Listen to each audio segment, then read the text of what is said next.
Alright, this is the next article I want to talk about. I'm going to put the link to the description section of this video. Also going to put a link to the actual video and you can see for yourself what happened. If you just look at the pictures, it's very, very brutal, pretty devastating. Just like blood all over this person's face. See the video and you'll see what I'm talking about. Title of the article is "Should Referee Herb Dean Have Stopped the Rockhold-Weidman Fight Sooner?" I don't know how to say his name, but says that basically Rockhold became the new UFC middleweight champion in UFC 194, punishing previously undefeated champion Chris Weidman to win by 4th round TKO. Said Rockhold was brilliant in every round, but he took full control in the 3rd when Weidman tried to connect on a wheel kick. Rockhold threw Weidman to the ground, managed to mount the champion, and then unloaded with a flurry of devastating shots. Referee Herb Dean controversially decided to let the round continue until the bell. Weidman may have been attempting to defend himself, but he couldn't stop Rockhold from spraying his blood across the canvas. It was an absolutely brutal scene, and many fans and analysts felt that Dean should have called the fight. Okay, so, and then there's people leaving comments saying that it should have been stopped.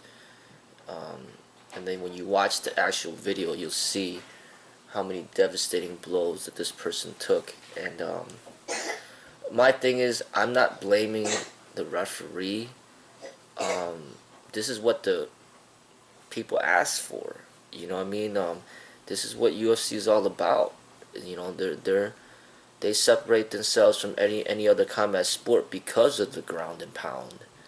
The ground and pound is what makes them unique. And that's what I've been speaking against from the very beginning, is that the ground and pound should not be allowed at all. Basically, you're almost like witnessing a death in the cage when you see that ground and pound. I mean, when you talk about street fighting, that's not even street fighting, because street fighting, they're dealing with guns. Point blank. I mean, you hear about all these shootings and killings and everything. Street fighting is about the guns. So this is not street fighting. What you see in there, it's pretty much like how people would fight in prison, where, you know, weapons are pretty much disallowed and there's no weapons in there. They're just fighting with their bare fists, and they're killing each other. They want to kill each other, and they do kill each other, and they'll probably they gang up on each other, and in addition they'll rape each other. I mean, prison is it's like some really dirty things happen in there, and really the stuff that's going on right there, if you watch it for yourself, it doesn't make me feel good. I don't watch this stuff, but I look up on MSN like almost every day, and this was one of the articles that popped up, and I try to comment on a lot of different things, just things that happen in this world, but I usually try to focus more on like real world violence as far as on the streets are concerned. But you know, when this came up, it's relevant to what I do as far as just showing to the people, like when you watch this, like how do you feel? Like for me, when I see it, it doesn't make me feel good. To me, this clearly is not art to me. This clearly is not martial art to me, and I don't like the idea of them calling it martial arts, and that's what I've been speaking up against as well. But that's why I'm using this new terminology, wushu, to represent something different. This is not wushu, not at all. Wushu is more like Jet Li and Bruce Lee, you know, Donnie Yen, you know, with the Yip Man movies, the Bruce Lee movies, Fearless, Hero, you know, that's wushu. But this right here in the cage is just straight violent behavior, you know. But anyway, when I go back to what's going on, I don't blame the ref. What I blame are the rules of the cage. To even allow this to happen is what I blame. You know, the referee is just basically giving you guys what you want to see. But at this type, you know, this instance, it seems that it went further than what people are comfortable with. You know, but you gotta think about it. You know, these fighters are trained to kill. They don't. They don't. They're trained to not stop until the referee forces them to stop. And then in the public eye, you know, the audience is watching this, and they're training their psychology as well while they're watching. Like, hey, you know, let's not just kill, let's overkill, because killing is not enough. We gotta overkill. So once you hit him down, that's not enough. You gotta keep hitting him. You gotta keep hitting him. Even if he's not defending himself anymore, he's not hitting back. You gotta keep hitting him more until the ref stops it. But in the real world, on the streets, there's no ref there. It's just death, you know? And the police are not going to get there on time. By the time the police get there, this person already is dead. You know, and the guy probably took like, I don't know, maybe 30 shots while on his back. And what I'm saying is, that shouldn't even be allowed to happen at all. Where if somebody hits down to the ground, the rule is, like in boxing, you can't hit them anymore. Let them get back up. If they want to get back up to continue, then continue. But if they stay in the ground and they give up, then let them give up. That's like essentially that's like a tap out. But the rules of the cage are so, they're not, it's not specific enough. It's too much dependent on, okay, you know, has he gotten enough hits? You know, is he okay? Can he continue? We don't know. Let's just keep letting it go on, you know, because it looks pretty cool and it's pretty entertaining. Should we stop it now? Maybe we shouldn't, because maybe he could get out of it. Maybe that choke isn't really a choke. Maybe we should just keep letting them go. Maybe that punch, you know, he took that hit. Maybe he could get out of it. You know, like, it's not specific enough like boxing where it's like, okay, the guy's on the ground, you cannot hit him again.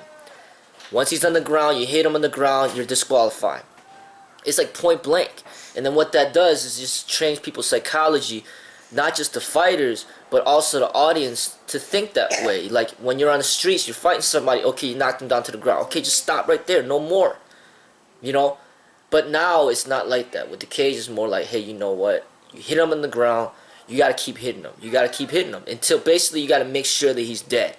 Okay, you have to. So basically what's going on right here is like the unarmed, combative version of what happened in Chicago with the police officer shooting that teen 16 times. So what ended up happening, police officer shoots the teen one time. Teen falls to the ground. Then he continues to shoot the teen another 15 times while the teen's already on the ground. And there's a huge uproar all over Chicago, all over the nation about what happened. That's overkill. That's excessive. Now the officer you got charged with murder. So in this fight, which is mass produced for the whole world to see, you're training people's psychology that, hey, you know, if you knock somebody down to the ground, you need to go for the overkill. And that's how you're going to make the money. We're going to give you money if you go for the overkill. Like, you can't stop. You got to keep going. And the only way that you stop is the ref has to force you to stop. You don't stop. Like, the person that was doing the punching should already know. This guy just, you know, it's enough. I don't need to hit him anymore. Okay?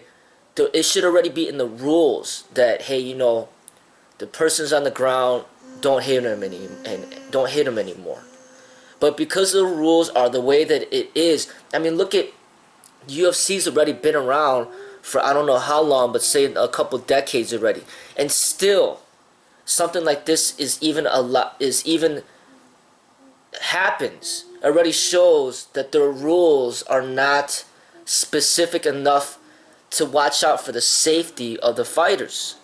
Okay, there's just another article that I read that I talked about just the other day about a fighter who died trying to make weight to make, you know, for the MMA. He tried to, you know, he cut too much weight, too short, and then he ended up dying before the fight. And then now you see this person pounding the living nightmare out of somebody, not just in private, but for the whole world to see. You know, and the way that it's training people's psychology is just not healthy. It's like basically training. It's like rewarding the police officers for beating down Rodney King the way that they did.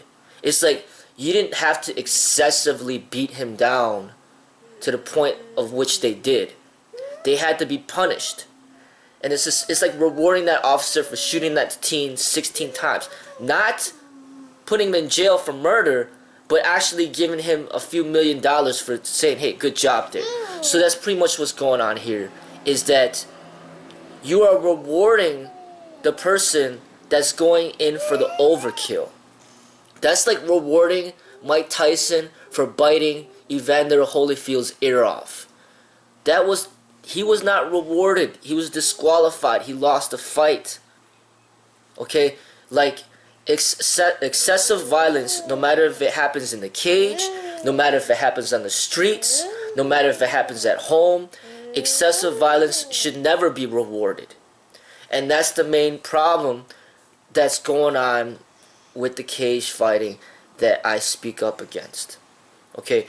These people are obviously talented, they're fit, but the way that they're going on about displaying their talents is just not, it's not right. It's not, it doesn't make, it's not artistic. It's not healthy. I mean, look at the guy's face. Blood just everywhere, like gushing around. You see blood flying across the floor when this thing was going on. He gets up, like blood just everywhere, all of his face. In real life, on the streets, it would have just been death. The person just so filled with rage, he will not stop until he kills the person that's on the ground. It's the same thing that happened with the Ronda Rousey. In real life, it would have been her death. Because if they would have allowed Holly Holm to continue to hit Rousey after she gets knocked out, hit her another 50 more times to make sure she's dead, just make sure you just drop some more elbow strikes on her, drop some knee strikes onto her head, just keep hitting her 50 more times and make sure she's dead, and then we'll give you the title. Rousey would be dead. All her teeth would be missing. She just wouldn't be breathing anymore. Okay, so they stopped that as, you know, not as soon. I mean, she knocked her out with the kick, and then after she got knocked out with the kick, she, you know, Holly Holm maybe hit her like maybe 4 more times, 5 more times, and then the ref comes in to stop it. But this time, the ref did not stop it with the Rockhold and Weidman, or whatever his name is. He didn't stop it. He just let it keep going.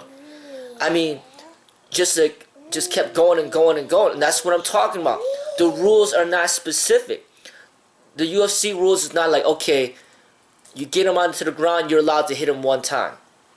You get him down to the ground, okay, now you're allowed to hit him 5 times. You get him down to the ground, you're allowed to hit him 10 times. There's nothing specific. Okay? Even when this UFC thing first came out, they used to allow stomping them. They used to be, hey, you know, you get them onto the ground, it's okay to stomp them. You could like kick them on their head while they're on the ground. That's okay. You could even like use their head as if it's like a football and punt his head and decapitate him if you want. But then they took that away. I believe the rule right now, you can't kick them in the head while they're on the ground, but you can punch them in the head. But you see something, how dangerous this is. This, as I've been saying over and over again, is excessive. You know, and I just wanted to bring this up to the people's attention. Watch the video for yourself. I mean, you know, this is my opinion, and I'm just saying, I'm just using this as an example to show that, hey, you know, we should be heading some, you know, we should be promoting something more healthier, something more positive, something less violent, you know. But yeah, that's it. I mean, take a look at the video yourself. and